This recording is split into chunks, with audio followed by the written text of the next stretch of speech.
My name's Martin Kelleher. We're at Refined Recovery and Wellness. It's a place where you can come and connect with yourself or connect with others, prioritising your health.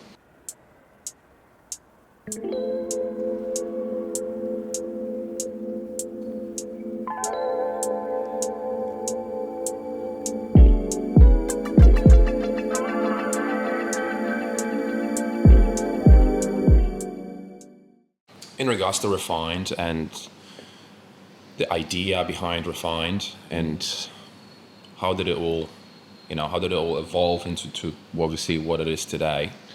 Yeah, it was a bit of a process. I guess it's hard to pinpoint the exact time the idea came about. I'd say it's sort of during COVID in 2020.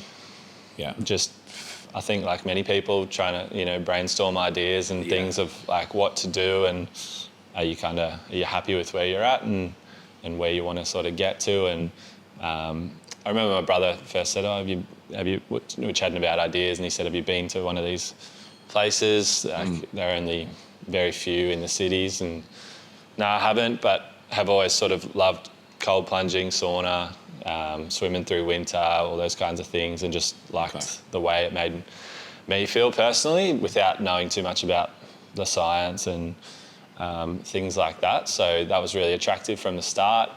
But that was 2020, but it was like a few years of going in and out of, I was thinking about this last night, whether at the time you could call it probably procrastinating before it, but the fact it's actually eventuated, then it's almost planning. Like yes. It's the end result is like dictates how you were spending that time. Like it was a lot of time, I spend like a month after work every night, like up till 1 a.m. doing cash flows and researching equipment and trying to think like, what scale would you do this? Would you start off in your, in your garage, or would you get a real small facility or things like that? And then nerves would kick in, or like anxiety as far as like, are you capable? Like what money do you have to even try and do that? Like,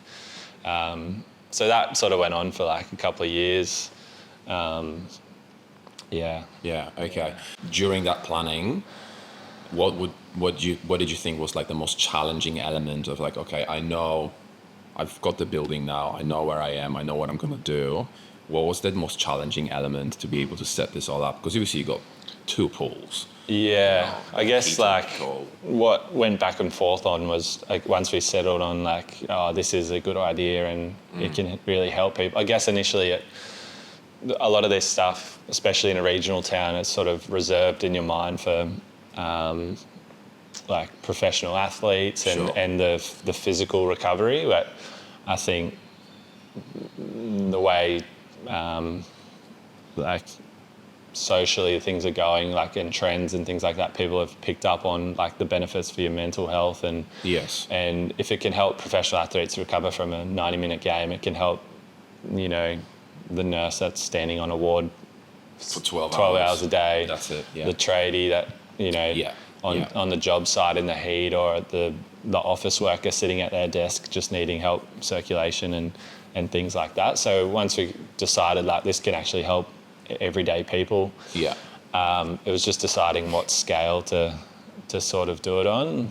Like I said, smaller means less capital, less money, less people coming in, but also if we were really confident in the idea itself, like, and someone saw it working, like, someone could do it, bigger and better. So I think what you see here now is like we haven't skipped on anything, like, and that really is the main essence of why people come back. Like it's the way the space makes them feel. It's it's welcoming, it's calming, it's relaxing, it's and the main thing is like it can be social too. So a lot of places, compression boots here, we've got this big 12-seater L-shaped lounge. It's all these things are set up to promote interaction with other people, whether you know them or not. Like, which I think is so important these days, being stuck to our to the little screens that we carry with us all the time, and you know, just being so disconnected. And that's like a byproduct of, you know, people come, whether it's, you know, just to relax or to feel better, but then I just didn't have my phone for that hour and a half. It's like, that's crazy. Like, I just never do that. Like, and so all those, like, I guess ancillary benefits are really cool, and it's cool to sort of see that pop off in people's minds. So, I guess to answer your question, what was the hardest part? It was deciding what scale to do it. And then once we decided, okay, we're just going to go all out, it was all the procedural stuff. It's, you know, that you've just never done before. Is it hard? Obviously, having these little pool, you know, obviously, you know, the chance of drowning in there is quite slim, but obviously you have to have everything in place, all the health and safety and everything is, and especially doing it in an industrial estate like this. Was that quite a challenge as well, just to even, you know, start all the planning with? I guess initially it's sort of the, you know, the banking stuff, you know, borrowing money, making sure like all the planning, it's the DA things like that. So the hardest part is, and it always is, I think, is just like when it's not in your control. So, you know, that's right. When, as far as just timelines and things like that. So if you submit a report and then it's you know, at someone's desk and you're sitting here paying interest on the building and things like that. That's like, you know, at least I've always said, like, since we opened, like, that was the easiest day in the previous 2 years, because it's in our control now. Like, you'd think it would probably be the most nerve-wracking, like, you know, the culmination of like all the work you've sort of put in, but it was just the best day because there was sort of money coming back in, and if anything went wrong, I know, like, it's up to you to fix it. It's not. That's right. It's not in someone else's, like, you know, on their desk or things like that. So I guess that's probably been the most challenging part in the setup. I really like the idea that it's not purely aimed at athletes. Yeah. Which I think opens you up to so many people. But in regards to your background, have you always been into sports, or have you always been in this industry previously? How did that? What's the story there? Always been into sport. Real sporty family. Studied sport and exercise science at uni. Just always remember, like, what do you want to do when you got something in sport? I didn't know what. Then got a job out of uni, sort of at Bishop Druitt College as a sports coordinator there, and that was an awesome job. Loved that. Would do some contracts there. Lived overseas for a few years. Back and forth doing contracts and things like that before we all started this. So that is my connection to the community is through sport, and whether it's through, you know, working at Bishop Druitt and the people that you meet in the community, or just you know, personal social interactions playing sport. That's my connection. So while it was never set up for athletes, like just for athletes, you sort of know what your strengths are, and who you might need to, you know, who you might want to rely on, and like who your first port of call is when you want to say, hey, we've set up this, do you want to come and use it? Like, that was always in the mind of, as far as like who I thought would potentially have to, you know, rely on. It'd be a strength of our customer base, but literally, like, since the day we opened, the people that have come, it's just not been that at all, which has been awesome to see. It's the working professional, it's, you know, the yoga community. Very diverse. Different, it's super diverse, and I think that's something like I was aware of straight away, and just being able to pivot and go, oh, these are the people that are attracted to using it, like lean into that. And we started doing yoga and Pilates classes and various events, breath work and things like that. So it's been awesome to see. I think it's I've noticed definitely that there's the educational side of things as well. People start to actually educate themselves, and just to be able to know a little bit more about their body and then their mental health as well, and what they can do to improve it, right? Because look what happened over COVID. I mean, it's the perfect example, you know, and if you're locked in, you're not working. Perhaps you're not exercising either. Some people did, some people didn't.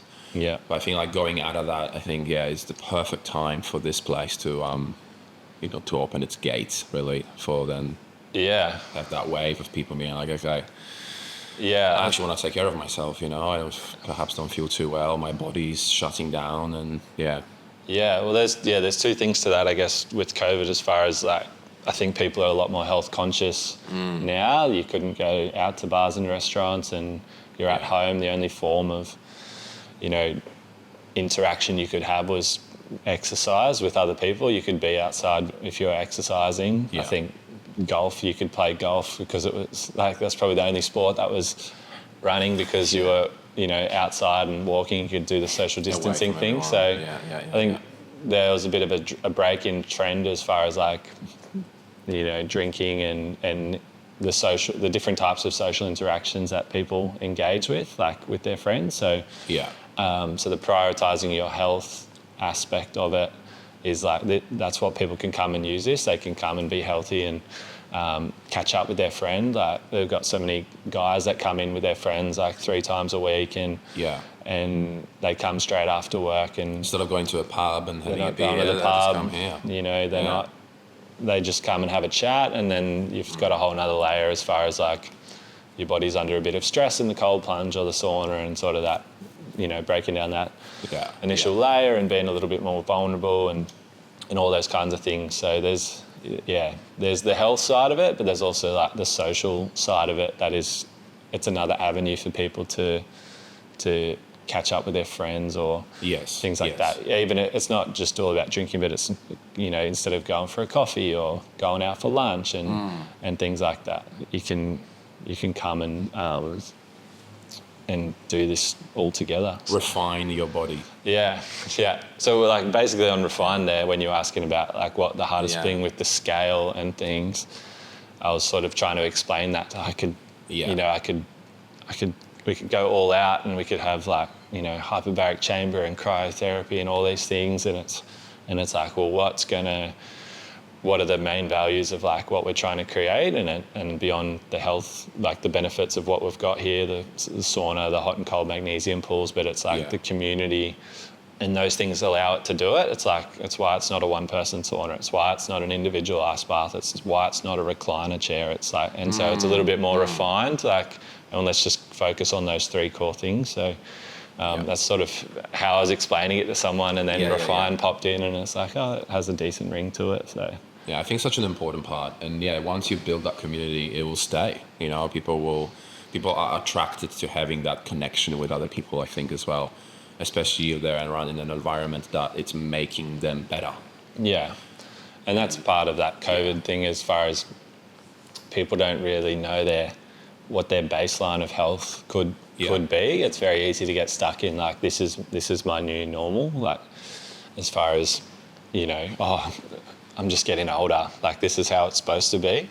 Where it's like, no, like it is possible to feel better. Like, you can raise that baseline by looking after yourself consistently. Like, And the facilities in here, obviously we have a cold plunge. We have a warm magnesium pool that people can use. Obviously there's the sauna. Well, can we talk about a little bit about the benefits of each of those aspects of like the cold plunge? Some people are against it, or they think it's a complete myth. I still have friends that think I'm crazy when I say I'm going and have an ice bath. Some people, they love it and they understand it, and they see that it's improving their mental and physical state. But what are the benefits of the facilities in here? How can they be utilized? Yeah, I guess the most consistent thing between the compression boots, the sauna, and the hot and cold pools, contrast therapy, so alternating between the two, is just like promoting circulation first and foremost. So getting the blood moving around the body delivers oxygen to the muscles, removing toxins and things like that. So they all have their different methods of doing that. But yeah, alternating between the hot and cold pool, you're constricting the blood vessels in the cold and opening them up, you're dilating them. So it's not just about the cold plunge, it's all about going back into the warm. Some people come in and I did 10 minutes, and it's like, you don't need to do 10 minutes. Like it's 3 or 4 and back in the hot. Like that is the benefit of it. It's the alternating between the two, and same for people that come in and go, I only did 30 seconds or a minute. Like that's a great starting point as far as going back into the hot one, and you've got that progression there. As far as I think anyone against, well, not anyone, but a lot of people against the cold plunge is probably because they didn't have a good experience in their first time, and whether they weren't, run through it properly by someone, or it was painful for them, or things like that. So it's all about knowing how to access it, and I think giving the warm pool there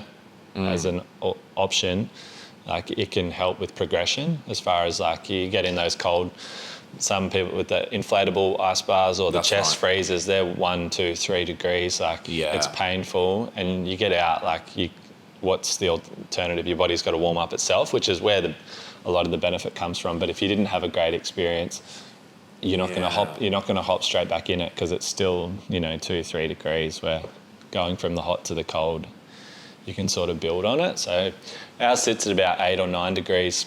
Is that a normal temperature? What's the is that a temperature? Yeah. So anything like below 15 degrees is known as cold exposure. So sure.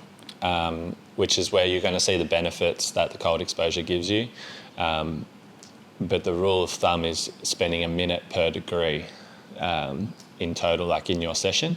If you're in those chest freezers or like little inflatable ones with bags of ice, like some of those can get below 5 degrees, and if you're in those, you don't need to spend more than, if it's 3 degrees, more than 3 minutes max, like total. Yes. Whereas ours, let's call it 9 degrees, spending 3 minutes in the hot pool, 3 minutes in the cold pool, and doing that 3 times. How hot is the hot pool? The hot one's 38. 38, nice. Yeah. So, that's where the rule of thumb comes in. So 3 minutes in each for 3 rounds, 9 minutes total. Sure. That's the rule of thumb. So you can always, wherever you go, you just ask them how cold it is, and and that's how you can remember how long you need to sort of spend in there to access it. I was one of those people that bought one of those inflatable ones. Yeah. It's just not the same, It's just not I was the person with the bags of ice in the bathtub, from a sporting application, and it's just a pain. Like whether it's costly, you can't do it every day if you're doing the bags of ice, and it's also just the cleanup and the planning that it requires to go into it. If you've got a chest freezer that you've got set up, the cleaning and things like that. Yes. Whereas gets cold, that chest freezer. One of my mates got a chest freezer, and every time he opens it, he has to hammer the top of the water just to break the ice. And I'm like, that's cold. Yeah. Yeah, for sure. So it's like, I think we've set it up here so, you can just roll up. You can come as many times as you want on a membership. And I think that's the element of it as well. You're not extreme cold exposure. So because some people, are not going to find that. There's a challenge, but there's also, going past your limits, I think, especially if you're doing it for the first time, and maybe the temperature that you're offering is good for everyone.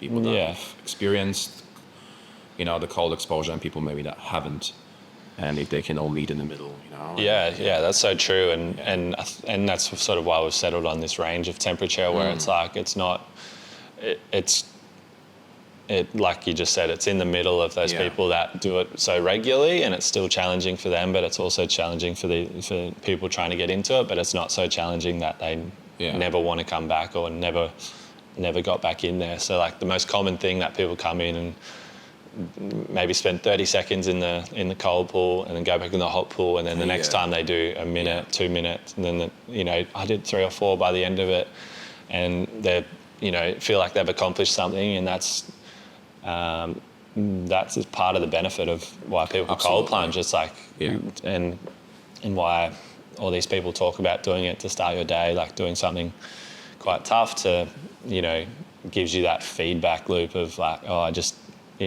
conquered something. Like, Yes, what else can I yes. conquer today? Like, Accomplishment. yeah. No. And so how long the place has been open now? Has it been? It's been over a year now. Yeah. Yeah. Yeah. So a year last week. Yeah, last week. It's Had a crazy. little party. It's crazy. Yeah. We did have a party. We had a little what do you call it? Maybe a morning, AM party. AM party. We're calling it. So the we DJ. had a DJ in here. So just through the past year, we've just tried to find different ways for people to be able to engage with the space, and the DJ was nice and chill tunes, and people overlooking the pools, and start with some breath work, and just trying to create different ways for people to engage with the space and blend, and just capitalize on what our uniqueness is as far as like if we hold yoga classes and then ending with a sauna and cold plunge, or like there's just it's quite unique to the area, sure. Absolutely. Just trying to allow people to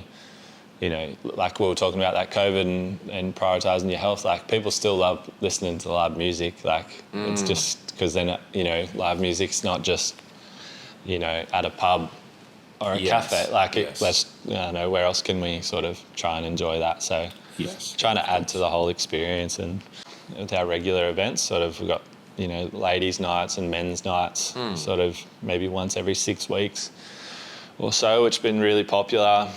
Working with local teachers and facilitators, I think that's like a real strength of ours. I've always said that we've tried to build a community here. Yeah. So we've built one, but also like strengthening other people's communities, whether it's like a workplace that comes in and they do something together, or it's a yoga studio coming in and their class get to go and do the pools or sauna afterwards. And it's strengthening that bond between those people, because that's all anyone in those businesses is doing, is trying to create a community and giving people a way to sort of do that, where it could be sporting teams or various people. So we just want more and more people in the community to try and experience that. So we've only been open a year, so trying to get a baseline and see where we're at in another year or so. I guess like we're always thinking of ideas and things like that, and what you said of like how the business started, like I don't know if it's necessarily planning right now, but it's probably procrastinating, like thinking of other things that we could do. But that's how it starts. Ask me in 2 years, and maybe it was planning all along. Yeah. And you've mentioned earlier, obviously, working at a school and working with students and children. Is this place? Have you got any like young kids coming here as well and utilizing the pools, or is it mainly focused? Or is there an age? Excuse me. Is there an age gap that you as a developing body and as a child, are they allowed to use these facilities, or would you say it's not really? Yeah, we've got lots of school groups that came in, especially towards the back end of the year. Yeah. Okay. Lots of, whether it's year 12 PE classes that come and learn about recovery strategies, and they can see it in action and feel it, and or whether it's sporting academies. We're doing some work with Woolgoolga Sports Academy, Bishop Druitt High Performance, and then we've had a lot of the public schools PE teachers and PE classes come through. So as far as an age gap, we try and keep it from 12, 13, high school age and above, and part of that is having a safe space for people to come to and feel relaxed and settle into the space. So we do run junior athlete sort of sessions where they can come and they're a bit more targeted as far as like we can look after the kids in the same session. We've reserved the whole space for them, and we can give them education about it rather than come and use it and not quite know how their body's going to react and things like that. So it's all just about the education around those things. So we'll look to start those up when school goes back, and have certain times of the week where the kids can come and and there's less onus on the parents. I guess anyone under 18 needs, adult supervision. Oh, they do, yeah. With them, yeah. Yeah, okay, You got the water and yeah. and extreme temperatures. Like, Yeah, for sure. That's what I was thinking. It's like, oh, is that a common thing for? Yeah, no, for we young, require adult supervision for anyone under 18. Absolutely. And then we've got different avenues for school groups where they can come in. Yeah. Or we run our own sessions at certain times of the week that will start up once school goes back. Yeah. Yeah. Awesome. And was this the first place in Coffs that actually introduced these kind of facilities? I think it was, right? 'Cause Yeah. I know this, you open something that's unique. It's good. You got this unique idea, and it's like, oh yeah, we're going to be the first ones. 2 months later, and there is someone else suddenly. Yeah. But at this stage, are you guys still the only ones, or is there another one that offers this? Or? Definitely the only one to this scale, like with the pools. There's a couple of similar places, but not to the scale of this. And I guess, our main. I think if you can see the trend happening as well. So if you start a trend and then things are starting to progress, I reckon it's a good sign, I guess, because then it creates more buzz in the community as well. It's like, oh, this. Yeah, I guess this it's industry is growing. Yeah, for sure. It's not just. It's obviously people, if there's demand for it, right? So obviously someone else would think it's a good idea. So I guess it's that famous Pepsi or Coke vending machine thing. For sure, it's like put the vending machines next to each other, and it's not like, am I going to get one or not? It's which one are you going to have? So yes, I guess it's that sort of psychology as far as people can find what space suits them. And I think we've created a space that people can come, and if they want to meet people, great. Like if they want to just zone out and have their own time to themselves, they can also do that too. And we're open 7 days a week, 70 hours plus. So there's always times of the week where you can find your own little what suits you in your schedule. And so if I've never been, what's the best way? What's the best way of approach? Should I book online, or should I have a bit of a conversation? Yeah, if you got any questions, just come in store or give us a call. With our social media on Instagram or on our website as well. So we always recommend booking in prior, just to ensure we've got space. We might have school groups or different things going on. So always recommend that. But if you turn up and we've got space, always happy to accommodate as well. So. For anyone that's got any questions, just give us a call and run you through all you need to know. Awesome. Thanks, Marty. Oh, good. Thanks, mate. Love awesome. what you're doing. Thank you so much. Thank you for your time. No worries. Cheers.